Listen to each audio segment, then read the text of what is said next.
एक firm profit कमा लेती है, लेकिन क्या तुमने कभी सोचा है कि वो प्रॉफिट पार्टनर्स के बीच एक्चुअली डिवाइड कैसे होता है? क्या वो डायरेक्टली मिल जाता है? नहीं, उसके लिए एक प्रॉपर सिस्टम होता है जिसे हम कहते हैं profit and loss appropriation account.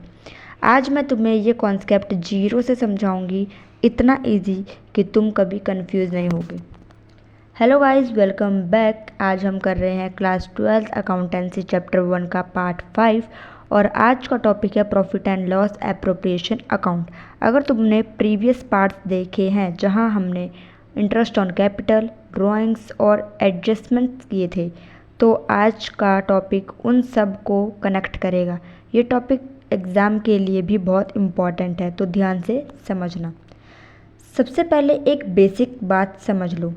जब फर्म प्रॉफिट अर्न करती है तो वो प्रॉफिट डायरेक्टली पार्टनर्स को नहीं दिया जाता। पहले उस प्रॉफिट को प्रॉपरली एडजस्ट किया जाता है। जैसे पहला इंटरेस्ट ऑन कैपिटल देना, दूसरा सैलरी देनी है, तीसरा ड्राइंग्स का इंटरेस्ट लेना है। और ये सब एडजस्टमेंट्स एक स्पेशल अकाउंट में होते हैं जिसे कहते हैं profit and loss appropriation account. Simple words में profit and loss account profit बताता है और वहीं एप्रोप्रिएशन अकाउंट उस प्रॉफिट को डिस्ट्रीब्यूट करता है। अब डेफिनेशन को एकदम सिंपल लैंग्वेज में समझते हैं। Profit and loss appropriation account एक ऐसा अकाउंट है जिसका यूज़ होता है फर्म के प्रॉफिट को पार्टनर्स के बीच डिवाइड करने के लिए। मतलब ये फाइनल डिस्ट्रीब्यूशन का अकाउंट है। यहाँ डिसाइड होता है किसको कितना मिलेगा और किस बेसिस पर मिलेगा, इसलिए ये पार्टनरशिप अकाउंट का हार्ट होता है।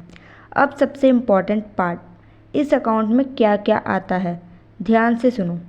ये एग्ज़ाम में डायरेक्ट आता है। सबसे पहले इंटरेस्ट ऑन कैपिटल। इसमें पार्टनर्स को उनके कैपिटल पर रिटर्न दिया जाता है। सेकंड, सैलरी या कमीशन।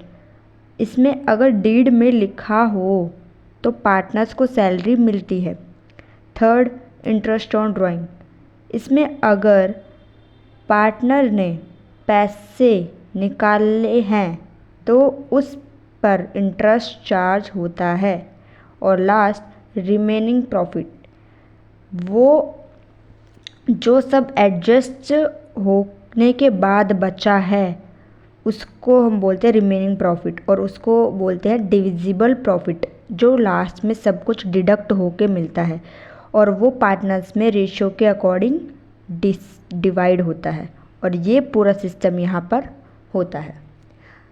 अब इसका फॉर्मेट समझ लो, बहुत इजी है। ये बिल्कुल प्रॉफिट एंड लॉस अकाउंट जैसा होता है।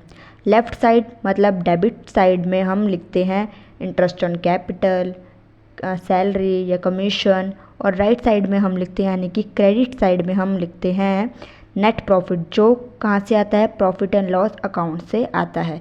और इंटरेस्ट ऑन ड्राइंग। एंड में जो बैलेंस बचता है वो प्रॉफिट पार्टनर्स में डिवाइड होता है। इसी को फाइनल प्रॉफिट शेयर कहते हैं। अब एक सिंपल एग्जांपल से समझते हैं। मान लो फर्म का प्रॉफिट है 50,000 रुपये। अब एडजस्टमेंट्स करते हैं। इंटरेस्ट ऑन कैपिटल है 5,000 और सैलरी है 10,000। तो पहले ये डिडक्ट करेंगे, किस में से, प्रॉफिट में से। मतलब प्रॉफिट हमारा था 50,000, तो 50,000 में से हम 5,000 माइनस करेंगे और उसमें 10,000 और माइनस करेंगे, तो हमारे पास कितने बचे, 35,000। ये जो 35,000 बचा है इसी को हम पार्टनर्स के बीच डिवाइड करेंगे और जो बचा है उसको हम क्या कहते हैं, डिविजिबल प्रॉफिट। मतलब एक्चुअल अर्निंग पार्टनर्स की ये होती है, क्या, डिविजिबल प्रॉफिट। इसी प्रोसेस को कहते हैं एप्रोप्रिएशन।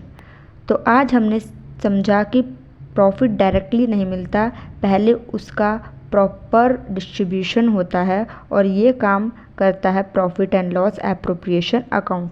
नेक्स्ट पार्ट में हम इसके न्यूमेरिकल सॉल्व करेंगे स्टेप बाय स्टेप। अगर वीडियो हेल्पफुल लगी हो तो लाइक करो, शेयर करो और सब्सक्राइब जरूर